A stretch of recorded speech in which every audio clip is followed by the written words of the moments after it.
Hello everyone, welcome to biology preparations. आज के इस वीडियो में हम फाइलम कॉर्डेटा का लास्ट पार्ट देखेंगे, पार्ट 10th। इसके पहले हमने 9 पार्ट्स में नियर अबाउट 160 से 165 क्वेश्चंस तक कवर किए हैं और वो सारे क्वेश्चंस बहुत इंपॉर्टेंट हैं। और जो एग्जामिनेशन का ट्रेंड है कि आपसे सिंपल क्वेश्चंस नहीं पूछे जा रहे हैं, उसी टॉपिक को ट्विस्ट करके पूछा जाता है, तो हम लोग क्वेश्चंस को ऐसे ही सॉल्व करते हैं कि उस क्वेश्चन के सारे पॉइंट्स हमें क्लियर हो जाएं। अगर क्वेश्चंस में थोड़ा सा भी चेंजेस किया जाए तो भी आपको टॉपिक अगर अच्छे से क्लियर है तो आप उस क्वेश्चन को सॉल्व कर लेते हैं। इसी वजह से हमें इतने सारे पार्ट्स में फाइलम कॉर्डेटा को कवर करना पड़ा है। तो आज हम देखेंगे लास्ट पार्ट, जो भी रिमेनिंग क्वेश्चंस बचे हैं, जितने भी टॉपिक्स हमने कवर किए हैं वो सारे क्वेश्चंस इसमें कंप्लीट होंगे और इसके बाद हम एक नया टॉपिक स्टार्ट करेंगे। और इसके बाद हम फाइलम कॉर्डेटा के पर्टिकुलर ऑर्गेनिज्म से क्वेश्चंस उठाएंगे, जैसे आपका स्कोलियोडॉन, हर्डमैनिया, एव्स से आपका पीजन से क्वेश्चन होगा, फ्रॉग से क्वेश्चन होगा। तो इस तरीके से सेपरेट वीडियोस हम देखेंगे। फिलहाल जो जनरल क्वेश्चंस होते हैं फाइलम कॉर्डेटा के, वो आज हमारे कवर हो जाएंगे। वीडियो को स्टार्ट करने से पहले मेरी आपसे रिक्वेस्ट है कि अगर आपने मेरे चैनल को अभी तक सब्सक्राइब नहीं किया है तो इसे प्लीज़ सब्सक्राइब कर लें, साथ ही बेल आइकन प्रेस करें ताकि आपको सारे नोटिफिकेशंस मिलते रहें। तो चलिए स्टार्ट करते हैं क्वेश्चंस को सॉल्व करना। हमारा फर्स्ट क्वेश्चन है, renal portal system is absent in. तो आपका करेक्ट आंसर होगा option D, mammals. Renal portal system आपका एक डिराइव्ड सिस्टम है जो कि पोस्टीरियर कार्डिनल वेन्स से निकलता है। ये फिशेस में, एम्फीबियंस में, रेप्टाइल्स में प्रेजेंट होता है। वहीं आपके हैगफिश में, लैम्प्रे में और मैमल्स एक्सेप्शंस हैं जिनमें आपके रीनल पोर्टल सिस्टम एब्सेंट होता है।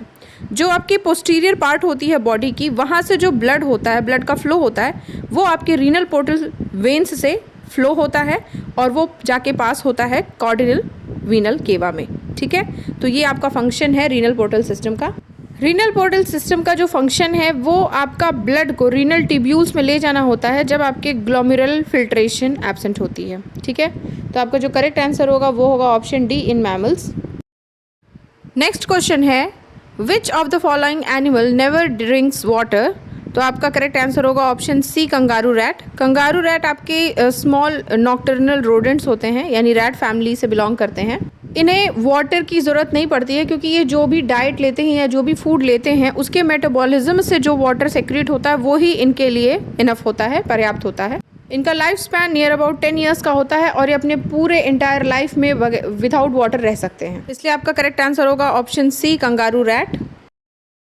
नेक्स्ट क्वेश्चन है, which one of the following food fishes of Uttar Pradesh is without scales. तो आपका करेक्ट आंसर होगा ऑप्शन डी, वेलगो अट्टू। तो आपका वेलगो अट्टू एक फ्रेश वाटर कैट फिश है जिसको कॉमनली हेलीकॉप्टर कैट फिश भी कहते हैं। वेलगो अट्टू आपकी एक मेजर कार्प फिश है, यानी कि आपकी एक एडिबल फिश है जिसके बॉडी पर स्केल्स प्रेजेंट नहीं होते हैं। इसकी जो डॉर्सल फिन होती है वो छोटी होती है और एनल फिन जो होती है वो लॉन्ग है और जो कि कॉर्डल फिन के साथ जॉइन नहीं करती है। ठीक है, तो ये सारे कैरेक्टर्स होते हैं आपके वेलगो अट्टू में। तो आपका करेक्ट आंसर होगा option D, wallago अट्टू। Next question है, which of the following fishes is not fit for eating. तो आपका करेक्ट आंसर है ऑप्शन सी, टेट्रोडॉन।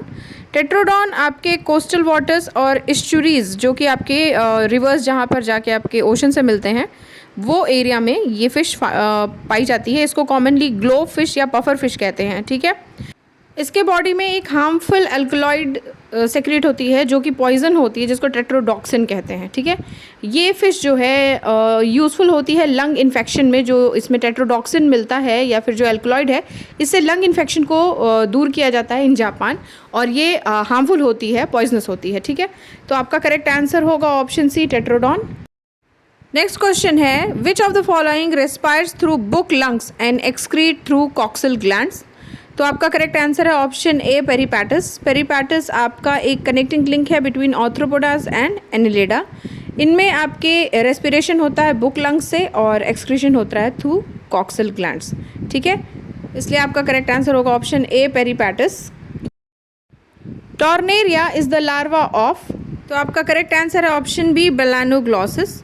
बेलानोग्लॉसिस को आपके टंग वॉर्म या एक्रोन वॉर्म भी कहते हैं और ये आपका एक हेमीकॉर्डेटा है। ये आपका कनेक्टिंग लिंक है between chordates and non chordates. इनमें जो नोडोकॉर्ड होता है वो सिर्फ प्रोबोसिस यानी हेड वाले पोर्शन में प्रेजेंट होता है, स्टार्टिंग में इनको सब फाइलम प्रोटोकॉर्डेटा में रखा गया था, बट अब इनको एक इंडिपेंडेंट फाइलम इन्वर्टिब्रेट्स का बना के अलग कर दिया गया है। इसलिए आपका करेक्ट आंसर है ऑप्शन बी, बैलानोग्लॉसस। नेक्स्ट क्वेश्चन देखते हैं। एक्स ऑफ प्रोटोथीरियंस आर, तो आपके प्रोटोथीरियंस के जो एक्स होते हैं वो होते हैं मैक्रोलेसिथल, ऑप्शन डी करेक्ट होगा। On the basis of amount of yolk, यानी एग में कितना ज़्यादा योक है उसके बेसिस पे आपके 3 टाइप्स ऑफ एग्स होते हैं, माइक्रोलेसिथल, मीसोलेसिथल और मैक्रोलेसिथल। माइक्रोलेसिथल में आपके बहुत ही कम योक प्रेजेंट होता है, आपका एग्जांपल है एम्फिऑक्सिस, ट्यूनिकेट्स, यूथीरियंस। मीसोलेसिथल की बात करें तो उसमें आपका एक मॉडरेट, यानी कि ना बहुत ज़्यादा ना बहुत कम, इतने अमाउंट का योक होता है, एग्जांपल आपका पेट्रोमाइजॉन और एम्फीबियंस। वहीं आपके मैक्रोलेसिथल की बात करें तो इनमें आपके ज़्यादा अमाउंट में योग प्रेजेंट होता है और आपके प्रोटोथीरियंस में ऐसे एक्स देखे जाते हैं, इसलिए आपका करेक्ट आंसर होगा option D, macrolecithal. Next question है, endoskeleton of scoliodon is made up of, तो आपकी जो स्कोलियोडॉन है जिसको डॉग फिश कहते हैं, ये आपकी एक कार्टिलेजिनस फिश है, ऑप्शन ए करेक्ट होगा। इसको इलास्मो ब्रांच भी कहते हैं, तो आपका करेक्ट आंसर है option A, cartilage. Next question है, rana tigrina belongs to the order, तो आपका जो राना टिग्रीना है ये फाइलम कॉर्डेटा का मेंबर है, क्लास है एम्फीबिया, ऑर्डर है ए न्यूरा, जीनस है rana and species is tigrina. ठीक है, तो आपका जो करेक्ट आंसर होगा वो होगा ऑप्शन सी, ए न्यूरा। नेक्स्ट क्वेश्चन है, which one of the following bone of A poisonous snake is modified into fangs, यानी कि जो आपके पॉइजनस स्नेक्स होते हैं उसमें वो कौन सी टीथ का मॉडिफिकेशन होता है जिससे ये बाइट करते हैं, ठीक है, और उन्हें फैंग्स कहते हैं जो इनमें बाइट करने वाली टीथ होती है। तो आपके पॉइजनस स्नेक्स में जो मैक्सिलरी टीथ होती है वही आपकी पॉइजनस फैंग्स बनाती है। ठीक है, तो आपका जो करेक्ट आंसर होगा वो होगा option A, maxilla. Next question है, the 3 basic chordate characters are found in the adult of, तो आपके जो 3 फंडामेंटल कॉर्डेट कैरेक्टर्स हैं वो है आपका डॉर्सल हॉलो या ट्यूबुलर नर्व कॉर्ड का प्रेजेंट होना, और सेकेंड है longitudinal supporting rod like notochord का प्रेजेंट होना, और जो थर्ड है वो है इनमें series of pharyngeal gill slits present होती है। ठीक है, तो आपके जो ब्रैंकियोस्टोमा है ऑप्शन बी, उसके अडल्ट स्टेज में आपके ये सारे तीनों कैरेक्टर्स देखे जाते हैं। ये आपके सब फाइलम सिफेलोकॉर्डेटा का मेंबर है। इनमें आपके जो नर्व कॉर्ड होती है वो पूरे लाइफ टाइम प्रेजेंट होती है अडल्ट्स में। इनमें आपके dorsal hollow tubular nerve cord present होता है और इनमें फेरेंजियल गिल स्लिट्स भी प्रेजेंट होती है।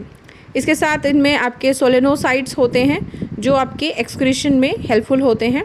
ये आपके प्रोटोनेफ्रिडिया के अंदर होते हैं सोलेनोसाइट्स सेल्स। ठीक है, तो ये सारे पॉइंट्स याद रखिएगा। तो करेक्ट आंसर है ऑप्शन बी, ब्रैंकियोस्टोमा।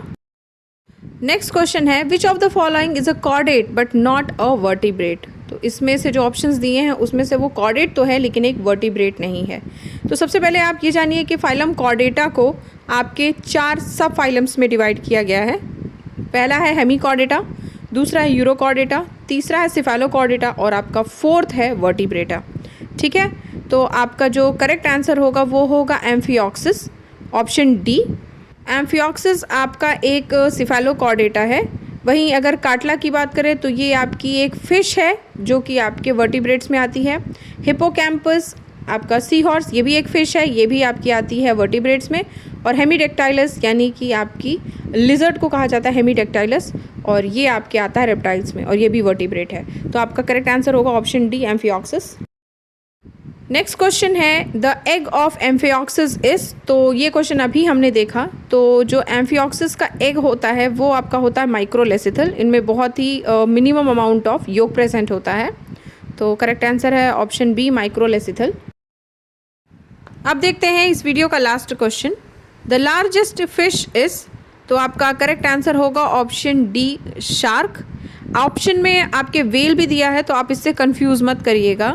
वेल आपकी एक मैमल है और इसके साथ साथ ये लार्जेस्ट सर्वाइविंग ऑर्गेनिज्म है, यानी कि अर्थ में जो सबसे लार्जेस्ट और सबसे बिगेस्ट ऑर्गेनिज्म है वो है आपका वेल, और वो भी आपका ब्लू वेल। लेकिन यहाँ पे लार्जेस्ट फ़िश पूछ रहा है, तो आपकी जो सबसे लार्जेस्ट फ़िश है वो है आपकी शार्क। बहुत बार लोग वेल और शार्क इन दोनों को वेल ही कंसिडर करते हैं और ये दोनों को मैमल समझते हैं, लेकिन शार्क आपकी एक फ़िश है। ये आपकी कार्टिलेजिनस फ़िश है और ये इलास्मो ब्रांच ग्रुप में आती है। तो आपका जो करेक्ट आंसर होगा वो होगा ऑप्शन डी, शार्क। तो स्टूडेंट्स, आज हमने कवर किया फाइलम कॉर्डेटा। पूरे 10 पार्ट्स में सारे इंपॉर्टेंट क्वेश्चंस हमने कवर किए जो अभी तक एग्जामिनेशंस में पूछे गए हैं, और ये बहुत ही इंपॉर्टेंट क्वेश्चंस हैं।